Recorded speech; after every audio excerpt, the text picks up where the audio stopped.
देवाचलं पङ्गुलङ्घयते गिरिं यत्कृपातमहं वन्दे श्रीगुरुदिनतारिणं प्रेमानन्दमाधवं শ্রীকৃষ্ণ ঈশ্বর।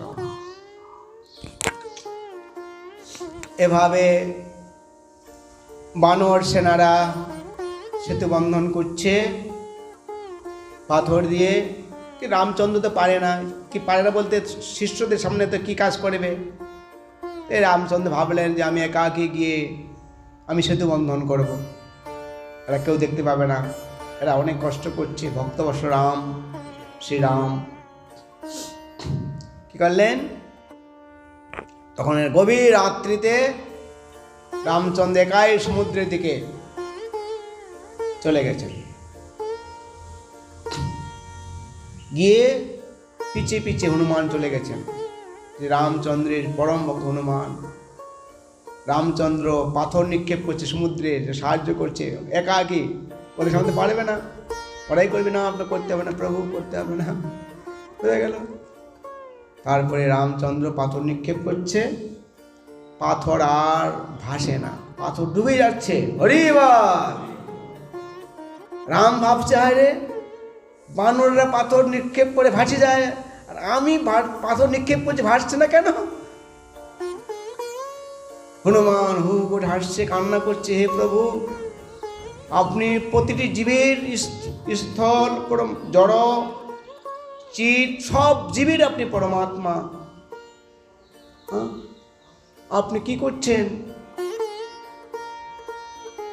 যে দেখো হনুমান, তোমরা পাথর নিক্ষেপ করো, পাথর ভেসে যায়, আমি নিক্ষেপ করি, পাথর ডুবে যাচ্ছে। এর রহস্য যে প্রভু আপনি সমস্ত জীবের পরমাত্মা, আপনি ভগবান। আপনি পাথর নিক্ষেপ করলে পাথর তো ভাসতে পারবে না প্রভু। ভগবান যাকে নিক্ষেপ করে সে কি ভাসতে পারে? হরি বল। পারবে? আমাদের যদি ভগবান নিক্ষেপ করে আমরা কোনোদিন উঠতে পারবো না। এই দর্শন খুব গুরুত্বপূর্ণ। ভগবান তাকে ছুঁড়ে ফেলে সে উঠতে পারবে? সে কোনোদিন উঠতে পারবে না। আমরা তো পাথর নিক্ষেপ করি, পাথর ভাসে কেন? আমরা লিখি শ্রীরাম আপনার নামের গুণে শিলা ভাসে। ভগবান শ্রীরামচন্দ্র কি নামের গুণে শিলা ভাসে। বানর সেনারা শ্রীরাম বলে পাথর লেখে, আর জলে সমুদ্রে শিলা ভেসে যায়, নামের গুণে শিলা ভাসে। অহল্যা পাষাণী হয়ে মানবী হলেন শ্রীরামচন্দ্রের পাদস্পর্শে। তিনি অভিশাপগ্রস্ত হয়েছিলেন, রামচন্দ্রের পদস্পর্শের পাষাণী মানবী হয়ে গেছিলেন। বোঝা গেল? পাষাণ মানবী হয়ে গেছিলেন। এই রামচন্দ্রের শ্রীরামের গুণে শিলা ভাসে।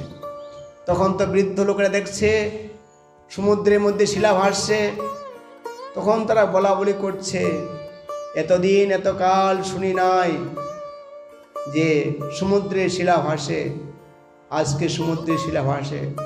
না জানি লঙ্কেশ্বর রাবণের কপালে কি দুঃখ আছে। বোঝা গেল? কি জানি এদের দুঃখ কপালে কি দুঃখ আছে, সমুদ্রে শিলা ভাসছে। এভাবে বৃদ্ধা লোকেরা পরোক্ষভাবে রামচন্দ্রের মহিমা কীর্তন করছে। বোঝা গেল? ভগবানের লীলা, ভগবানের কথা, কেউ পরোক্ষ, কেউ প্রত্যক্ষভাবে লীলা কীর্তন করে। সাধু মহাত্মারা ভগবানের প্রত্যক্ষভাবে লীলা বিলাস কীর্তন করেন। যারা সাধু মহাত্মা নয়, সাধারণ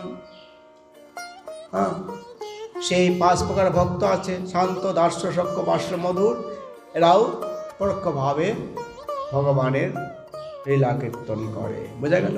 শান্ত, শান্তির স্বভাব, কৃষ্ণের মমতা গন্ধহীন পরমাত্মা,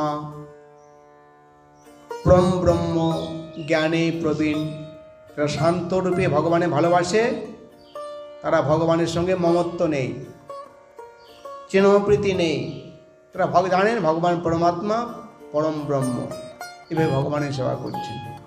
এভাবে রামচন্দ্র বানর সেনাদের নিয়ে লঙ্কায় করে রাবণের সঙ্গে যুদ্ধ করে রাবণকে পরাস্ত করে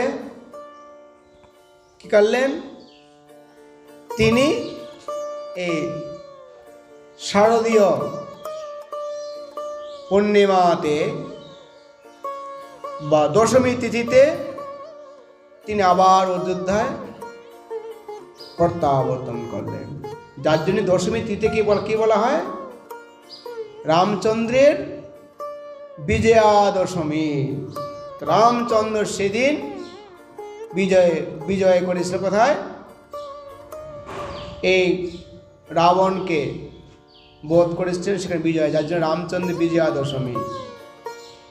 আর সেই বিজয়া দশমী সেখানে বিজয় করে তিনি কালী পূজার সময়ে এই দীপাবলির দিনে অযোধ্যায় প্রত্যাবর্তন করেন। হরি বল।